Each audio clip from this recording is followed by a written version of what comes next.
आज हम हिंदी साहित्य में अंतरा पुस्तक में संकलित काव्य कवि सुमित्रानंदन पंत द्वारा रचित काव्य संध्या के बाद का अध्ययन करेंगे।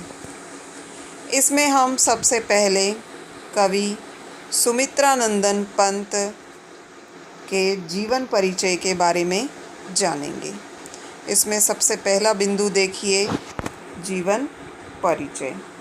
सुमित्रानंदन पंत का जन्म अल्मोड़ा उत्तरांचल के कोसानी गांव में हुआ था। इनकी प्रारंभिक शिक्षा अल्मोड़ा में तथा उच्च शिक्षा बनारस और इलाहाबाद में हुई। सन 1919 में गांधी जी के एक भाषण से प्रभावित होकर इन्होंने बिना परीक्षा दिए ही अपनी शिक्षा अधूरी छोड़ दी और स्वाधीनता आंदोलन यानी स्वतंत्रता आंदोलन में सक्रिय हो गए। अर्थात इन्होंने स्वतंत्रता आंदोलन में भाग ले लिया। पंत जी ने बचपन से ही काव्य रचना शुरू कर दी, लेकिन इनका वास्तविक कवि कर्म बाद में प्रारंभ हुआ। यद्यपि पंत जी बचपन से ही काव्य रचना रचते थे, लेकिन कवि के रूप में इनका जीवन बाद में प्रारंभ हुआ। उनका काव्य संग्रह पल्लव और उसकी भूमिका हिंदी कविता में युगांतरकारी महत्व रखते हैं। उनके द्वारा रचित काव्य संग्रह पल्लव हिंदी कविता में युगों तक याद रखने वाली कविता का महत्व रखते हैं। उन्होंने सन 1938 में रूपाब नामक पत्रिका निकाली, जिसकी प्रगतिशील साहित्य चेतना के विकास में महत्वपूर्ण भूमिका है। यानी प्रगतिशील विचारधारा में उस पत्रिका की महत्वपूर्ण भूमिका है। पंत जी प्रकृति प्रेम और सौंदर्य के कवि हैं। पंत जी ने अपनी अधिकांश रचनाओं में प्रकृति, सौंदर्य और प्रकृति के प्रति अपने प्रेम को व्यक्त किया है। इसीलिए उन्हें प्रकृति के सुकुमार कवि भी कहा जाता है। छायावादी कवियों में वे सबसे अधिक भावुक तथा कल्पनाशील कवि थे। छायावादी कवियों में वे सबसे अधिक भावुक और कल्पनाशील कवि के रूप में चर्चित रहे हैं। उनकी कविताओं में पल पल परिवर्तित होने वाली प्रकृति के गत्यात्मक, मूर्त और सजीव चित्र मिलते हैं। उनकी कविताओं में क्षण क्षण में प्रकृति में होने वाले परिवर्तन के चित्र, सजीव चित्र मिलते हैं। प्राकृतिक सौंदर्य के साथ ही पंत मानव सौंदर्य के भी कुशल चितेरे हैं।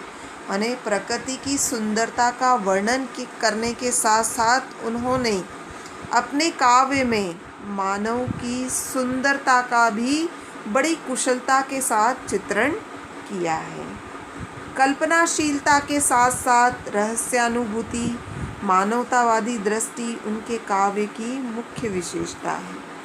यानी उन्होंने रचनाएं रचते समय अपनी कल्पनाशीलता का प्रयोग तो किया ही है, साथ ही उन्होंने अपने काव्य में ईश्वर और प्रकृति के प्रति रहस्य और मानवतावादी दृष्टिकोण को भी महत्व दिया है।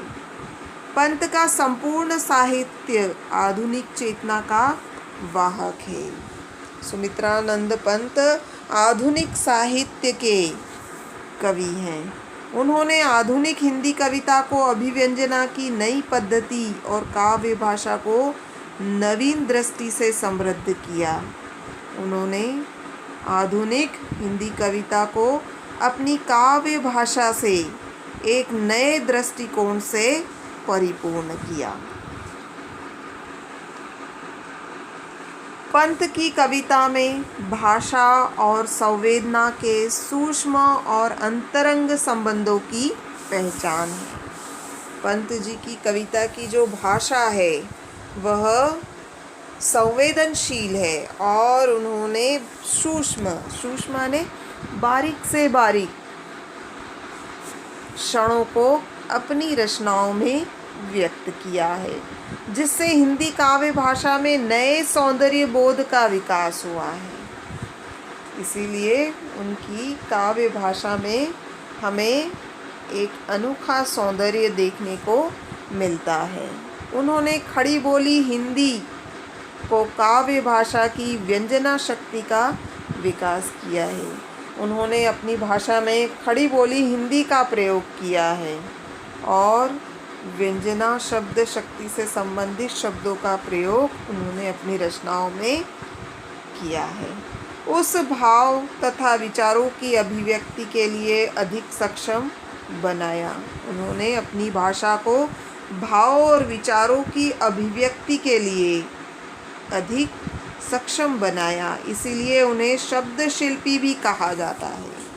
उन्होंने ऐसे शब्दों का प्रयोग किया है कि हमारे समक्ष उसका एक चित्र उपस्थित हो जाता है, इसीलिए उन्हें शब्द शिल्पी भी कहा जाता है।